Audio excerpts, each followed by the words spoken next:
And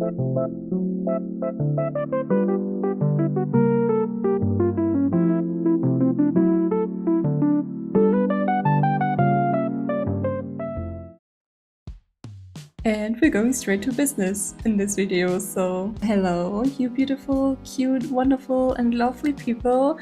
I hope you're doing well. I received yet another package from Artex. This is the acrylic marker set with 120 markers. And yeah, my obsession with acrylic markers has reached its peak with them.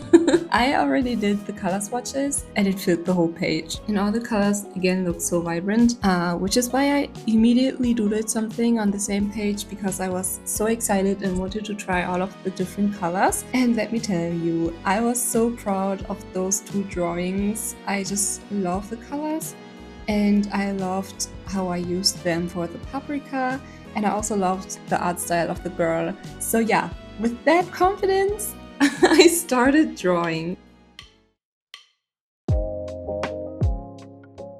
It's fall season and it's getting cozy and Halloween is right around the corner when I post this. So I felt the urge to draw some of my favorite witchy, spooky cartoon girlies that I adored during childhood and yeah, still do actually. The first one I'm drawing right now is probably not that well known, but I really wanted to include her because, yeah, I love her.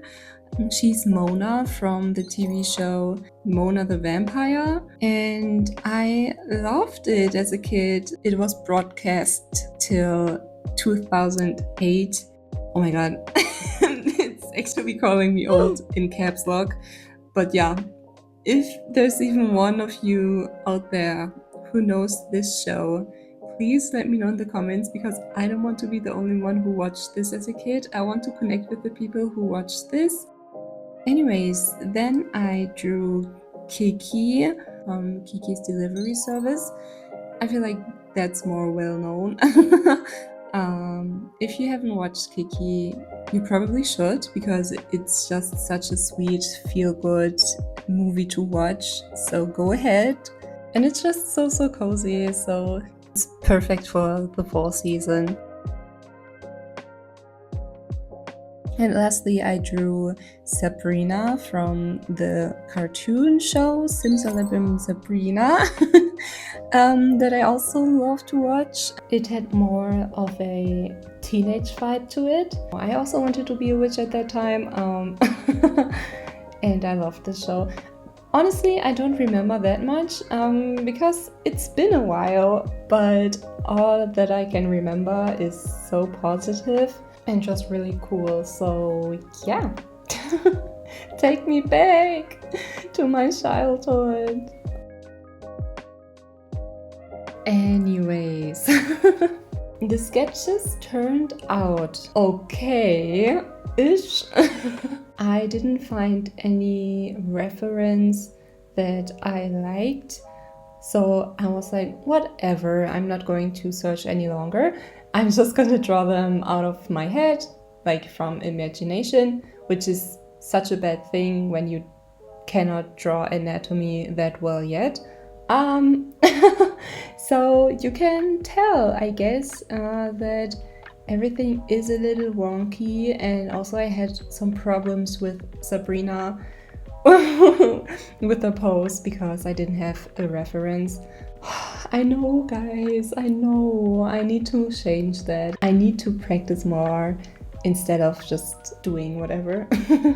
And on the other hand, I actually just have to chill and calm down and not be hard on myself, because I noticed that I'm always just picking out stuff that I don't like, and I really need to stop because I don't really like to only see what I'm doing badly. For example, I'm actually like coloring everything in right now, and I'm doing it with acrylic markers, and even though I did it like the first time in my last video, I noticed that it actually turned out pretty well. So I think I have to concentrate more on what I'm able to do already instead of always picking out stuff that I don't like. Even though I didn't use any reference, I must say that you can still see that they are human beings. So I think that's great. That's nice.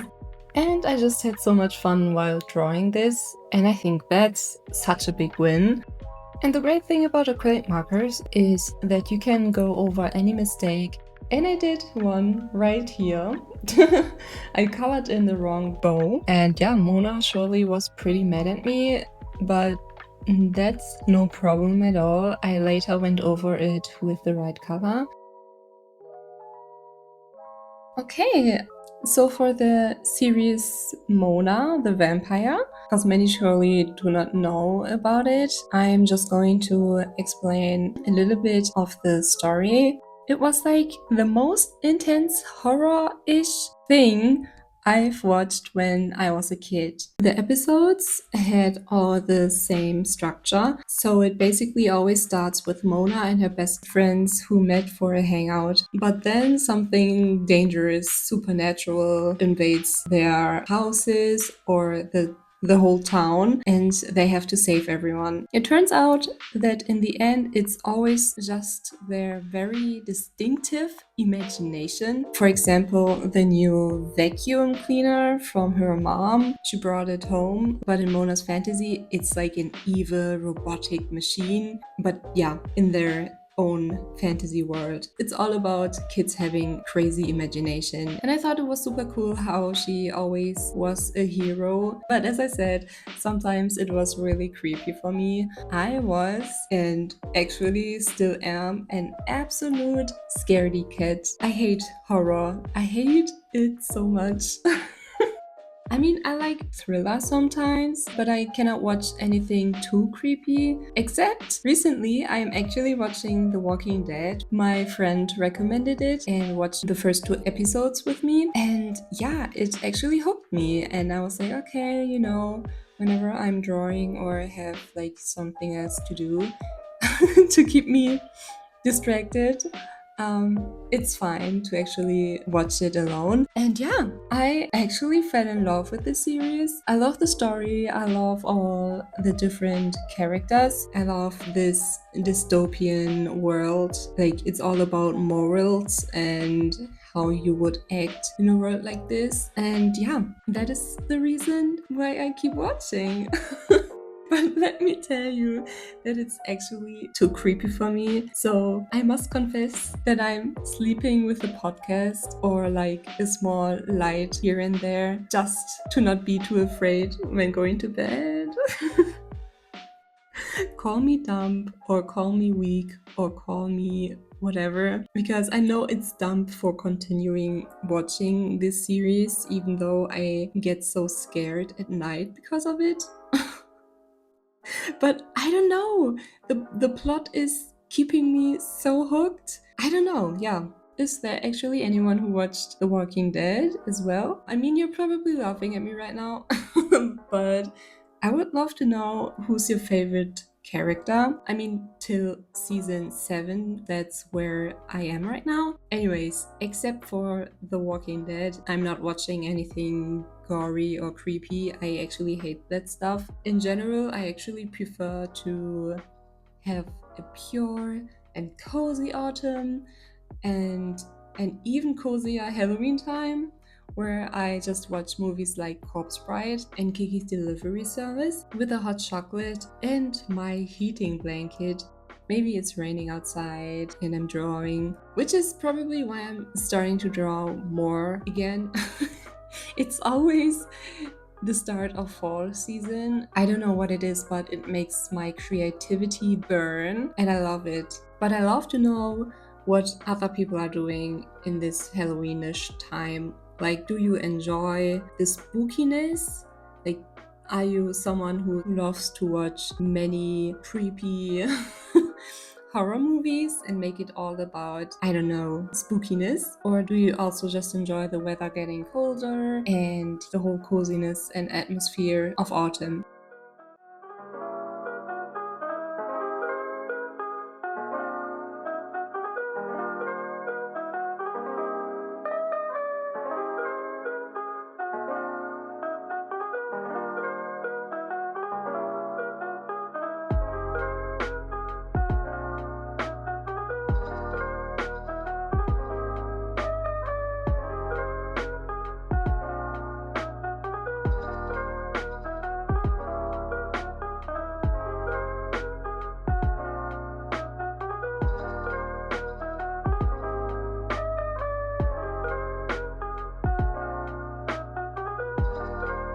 Okay, so back to the drawing. I did the flat colors on all of the characters first before adding details. And I wanted to have the same color range for all three of them, but they have pretty different color schemes, especially Sabrina. So in the end, they weren't all too matching, which was totally fine. But what I noticed more than that is that I really want to learn how to make the sketchbook spread more appealing, like composition wise. I just love it when pages look very full and therefore very interesting. This effect mostly happens when the composition is good. I think overlapping the sketches would have made a more dynamic and interesting look. So, yeah, I want to be bold enough to do that more often. And the other thing is that this is still not the art style I want to have for myself. It's just a tad bit too cute, and I don't like the faces that much. I mean, I was drawing 3 children, um, so yeah, obviously it's more cutie, but still, I will stay on the hunt for my art style, and it's fun. I mean, the painting that I showed you before I started drawing is closer to the style that I am trying to achieve. Something is still missing, but I'm getting there. Every drawing is getting me one step closer.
I changed Sabrina's pose because first, what the heck, I didn't know what to do.